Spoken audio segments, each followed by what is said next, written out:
Our person of the week, the famous actor who stepped forward during one of Hollywood's darkest hours when actors and writers were banned because of fear they were communists. Tonight we take you to the Beverly Hills home of the actor who broke down that blacklist. What's your name, slave? Spartacus. The year was 1960. He was Spartacus. Kirk Douglas in the leading role. But all these years later, it's the role he was secretly playing he's most proud of. Which is why Kirk Douglas invited us to his Beverly Hills home this week to reveal a story he's waited decades to tell. Douglas, surviving that stroke a few years back, still going to speech therapy and ready to talk. David, I'm 95 years old. You survived the helicopter crash? You survived the stroke? God doesn't want me. His strength celebrated with that triumphant walk at the Oscars last year.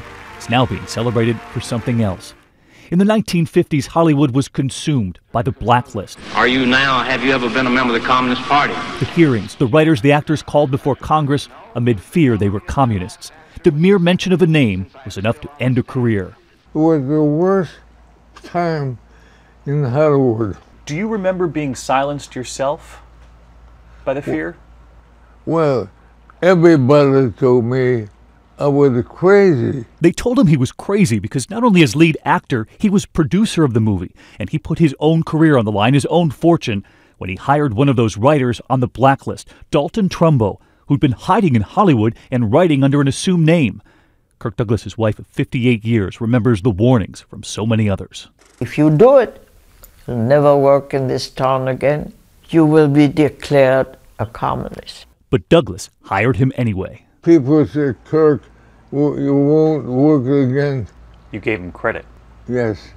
Putting that writer's real name in the opening credits. And when Spartacus became the top movie, the blacklist was broken. Became the #1 movie in the land. Yes. That was 50 years ago. You were not born. I wasn't, but I've done my reading. His trademark humor still every bit as sharp, showing me the family photos, the portrait of his famous son, actor Michael, and his family. But as Kirk Douglas reflects now, proudly 95, it's that brave move to celebrate a secret writer he returns to. What do you suppose that meant to him? He was so grateful.